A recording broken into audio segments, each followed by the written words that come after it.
Bonjour à tous. Je m'appelle Clément Gillard, je suis chargé d'études à mammifères à la Société d'histoire naturelle d'Autun.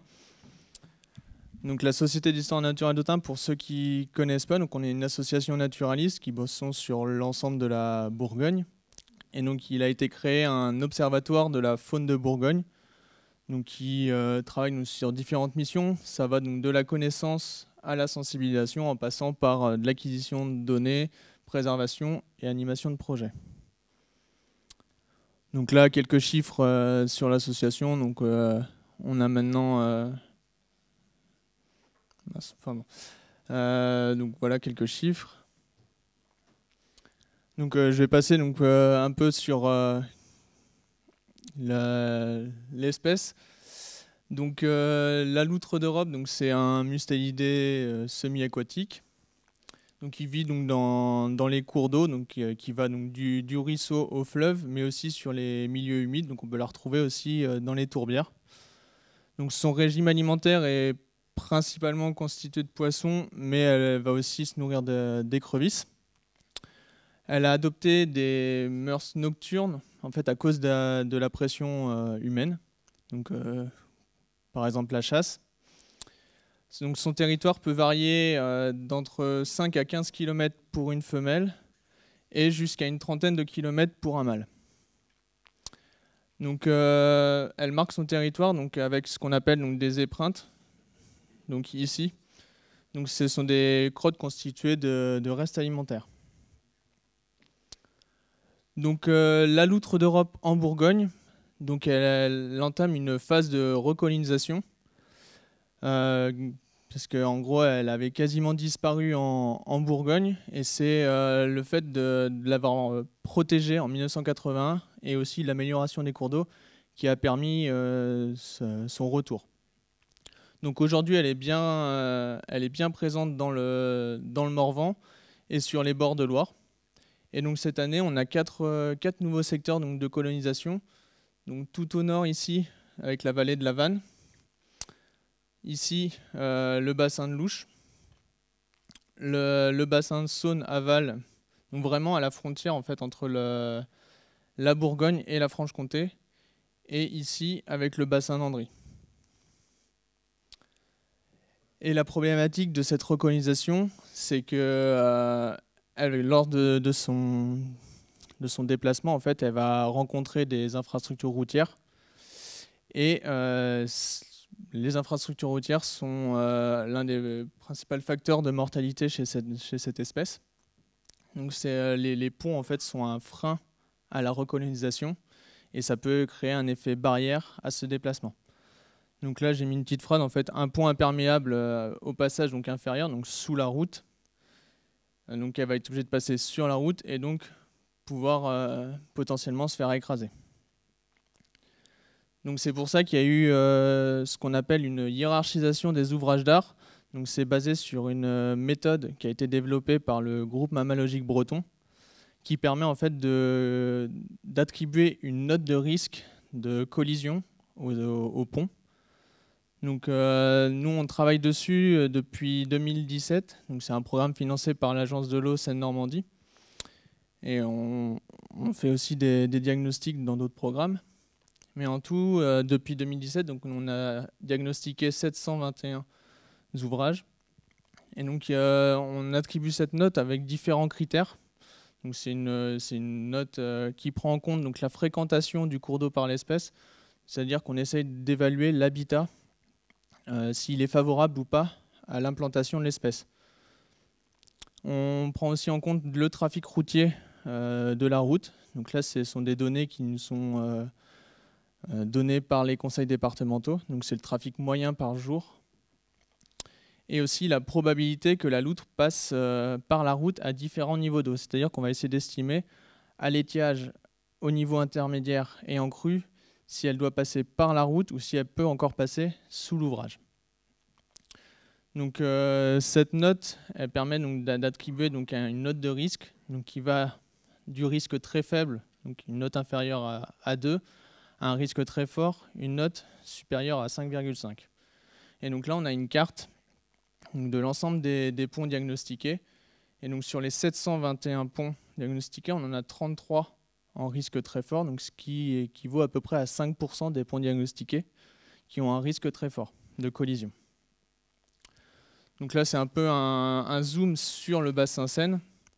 Donc depuis 2017, donc on a travaillé donc tout d'abord sur le secteur de présence de l'espèce.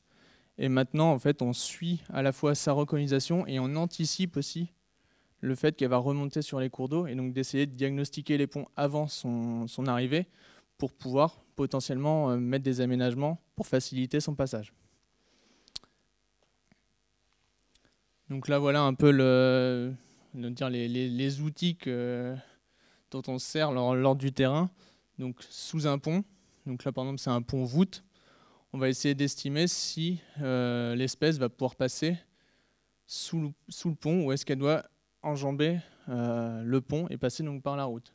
Donc on utilise des cartes de terrain pour localiser les différents ponts et on doit passer sur chaque pont pour essayer d'estimer cette note. Et donc à la fois aussi on cherche des traces de l'espèce pour l'acquisition de données. Et donc ensuite, sur les ouvrages avec une note de risque très fort, on peut proposer des aménagements pour faciliter son passage.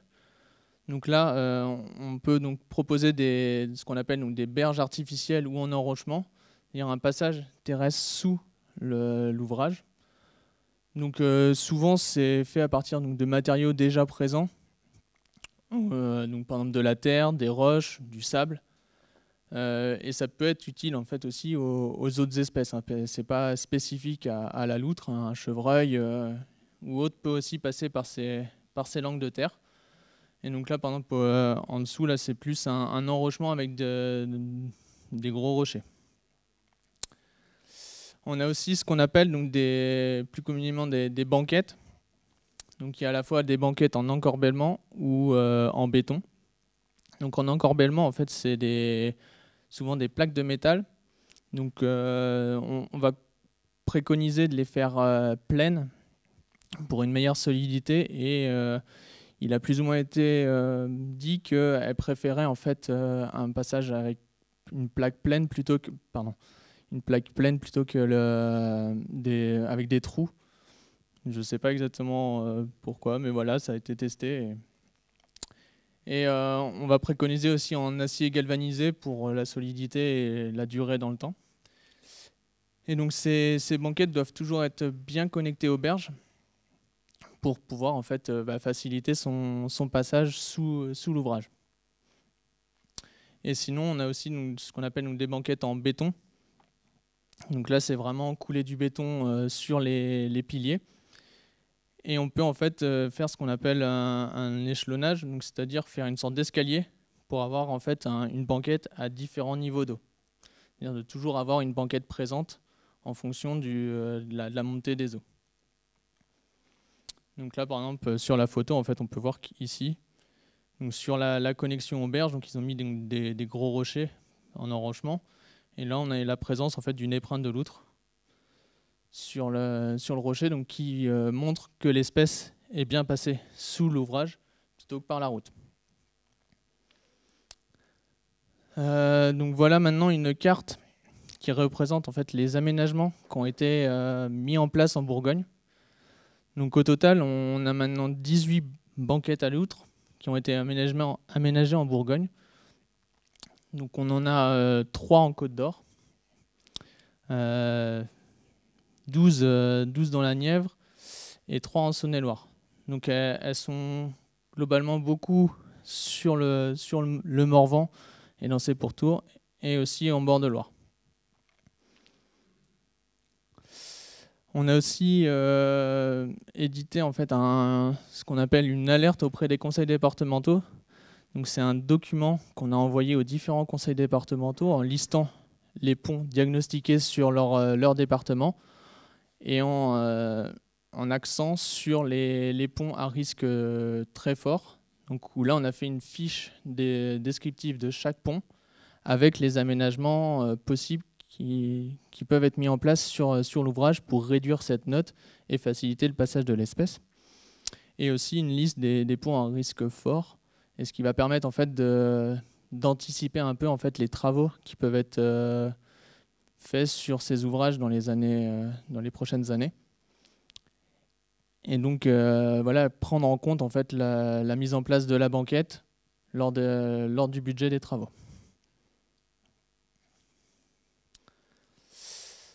Donc voilà, là c'est une photo qui a été prise donc avec un piège photo donc sur le Caillot. Donc, parce qu'en plus de la mise en place des aménagements, on fait aussi un suivi de ces aménagements pour pouvoir montrer aussi l'efficacité des aménagements sur plusieurs années, au fil des années.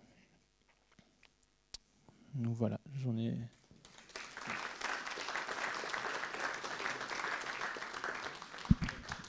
Merci. Ah, tout de suite, il y a une main se lève au premier rang.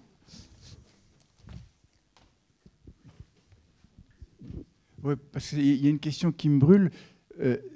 Bon, du point de vue natation, elles sont olympiques quelque part. Qu'est-ce qui fait qu'elles ont besoin de passer à terre alors qu'elles pourraient nager très facilement? Est-ce qu'on sait ça? Je ne discute pas du fait que c'est utile. Hein. Oui, c'est une question qui revient souvent. Alors moi j'ai tendance en fait à dire quand on me pose cette question-là que... Alors c'est un peu grand public, mais la loutre en fait je la considère un peu comme une princesse des cours d'eau. Et c'est-à-dire que si elle peut éviter de se mouiller les pattes, elle va le faire. C'est-à-dire qu'au niveau du budget énergie alloué, elle va préférer passer par la terre plutôt que par l'eau, parce que par l'eau, voilà, il peut y avoir le courant. Elle va lutter plus en nageant qu'en passant par la terre. Donc si elle a la possibilité de passer par la terre, elle va le faire plutôt que de passer par l'eau. De plus, par exemple, sous un pont, elle va pas aimer s'il y a un tirant d'air trop bas ou si le pont est trop étriqué ou trop long. Elle va passer par la terre aussi.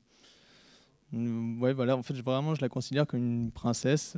Voilà, elle veut ses petits passages au sec. Voilà. Allez. Avec les photos, vous avez... Oui, merci. Vous avez pu choper d'autres espèces, d'autres mustélidés par exemple, ou pas? Alors là, les suivis sur les banquettes actuelles sont en cours. Donc là, j'ai pas trop de retours encore des pièges photos, mais c'est en cours. Mais donc oui, on peut potentiellement avoir aussi d'autres espèces qui empruntent ces aménagements. Ouais. Sur une banquette qui n'a pas été installée par vous ni par personne, qui était d'origine, curieusement, sous un pont. Il y a eu du chat sylvestre qui est passé sous un pont au bord de l'eau, comme ça. Photographié. Bon, voilà, on voit d'autres espèces. Hein, ouais. Oui, bah après, voilà, c'est utile. Il y a déjà des ponts et qui ont... alors, souvent, c'est pas fait pour ça à la base. Hein, c'est une sorte de banquette. C'est pour solidifier, par exemple, les piliers. Mais voilà, donc c'est déjà emprunté. Ça peut être emprunté par la loutre. On a déjà trouvé des épreintes sur ce type de pseudo-banquette, on va dire. Mais donc oui, c'est le chat, le blaireau, le renard. Enfin, moi, Question ? On a des cas de mortalité en Bourgogne actuel. Oui, Actuel, oui, on en a eu. Alors, je crois que c'est moins de 5, je ne veux pas dire de bêtises, mais il n'y en a pas encore beaucoup. Alors, on croise les doigts pour bien sûr, pas en avoir. Hein. À cause des ponts. Alors, c'est souvent, oui, un franchissement au niveau d'un ouvrage. Ouais. Monsieur Cyril. La dernière donnée, avant la phase de recolonisation de l'espèce, dans les 10-15 dernières années, elle date de 89 ou 89, aux alentours du 23 décembre. 25 décembre. Ou le 25 décembre. Non, mais c'est décembre. anecdotique, mais c'est incroyable, la pauvre. C'est une espèce sur un petit cours d'eau du Verninard. Donc, elle a voulu... Voilà, je ne sais pas quelle heure, la nuit, au début de nuit. Alors dans le Morvan, vous voyez, il n'y a personne qui passe après. Et ben, elle s'est prise une voiture. C'est un jeune mâle qui s'est pris une voiture sur une petite départementale d'un petit village là-haut, du Vernidar, où elle a passé sur la route, quoi. Donc ça arrive, quoi. Et je sais pas si c'était une déesse, mais elle voulait pas passer sous le pont, donc elle est passée au-dessus et il s'est fait buter, quoi, ce qui est dommage, quoi. Voilà. Et la probabilité est quasi nulle, quoi. Et puis voilà, quoi, malheureusement. Et même moi, depuis 5 ans que je suis ici, je l'ai vu passer 2 fois devant moi au niveau d'un pont à Saint-Aignan, juste 2 fois devant ma voiture en 2 mois, quoi. Et alors maintenant, à l'endroit où tu l'as vu, il y a justement une banquette, donc qui est juste à côté, donc qui fait la connexion entre Faut pas le dire. le lac de Saint-Aignan et la Chevraie. Ouais, et sinon, il y en a une qui s'est fait tuer aux alentours de, je crois, Saint-Honoré-les-Bains, au Moulin-en-Gilbert. Alors, je sais pas si c'était, je sais pas si elle est passée sur la route, évidemment, mais je sais pas s'il y avait un pont là. Je peux pas vous dire là. Si, bah voilà, il y avait un pont, donc ouais. Merci.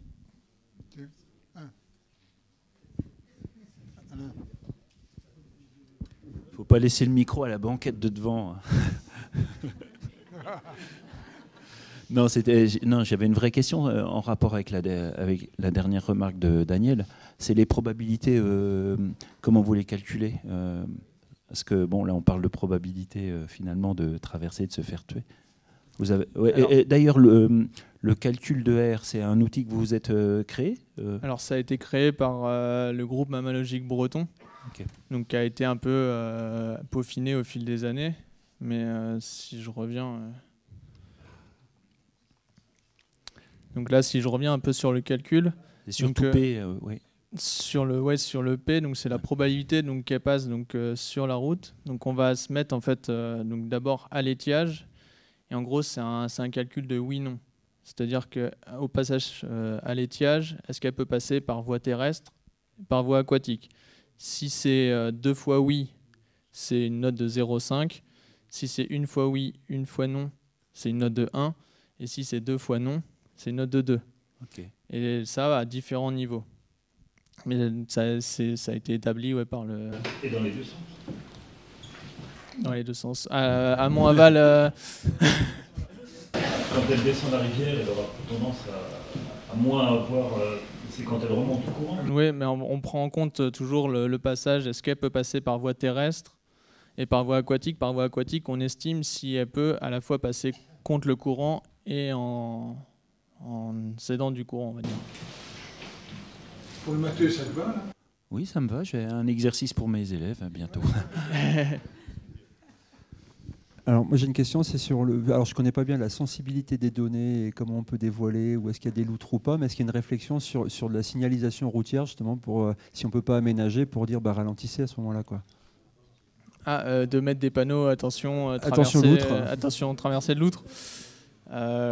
Oui, ça a été fait. Je crois que c'est au Royaume-Uni, je crois qu'ils ont des panneaux spécifiques un peu pour certaines espèces. Alors là, après, mettre ça en place pour la loutre, pourquoi pas, mais... Il faudrait qu'il soit réglementaire et tout ça. Bon, voilà, pas, oui. Hein, on remarque que nous, au Creusot, on a mis des panneaux crapauds. Hein. C'est pas réglementaire. Ouais, mais après, pourquoi pas le verrou, les chevreuils.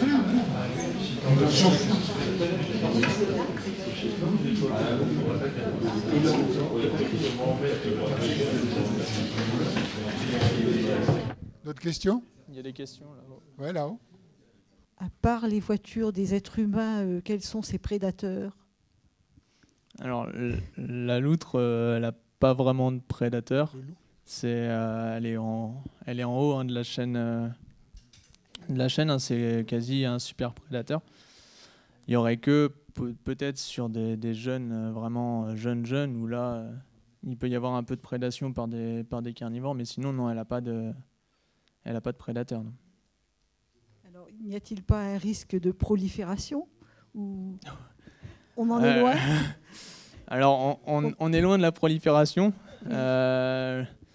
Non, il n'y a pas. On va dire qu'elle va s'auto-réguler toute seule. Les territoires alimentaires font qu'à un moment donné, il n'y aura plus de territoire. Donc, elle va se réguler toute seule. Elle n'a pas une femelle va avoir un ou deux jeunes. Donc, il n'y a pas beaucoup, on va dire, de jeunes par année. Et donc non, elle va s'auto-réguler toute seule à un moment donné en fonction de la densité alimentaire et des territoires accessibles, on va dire.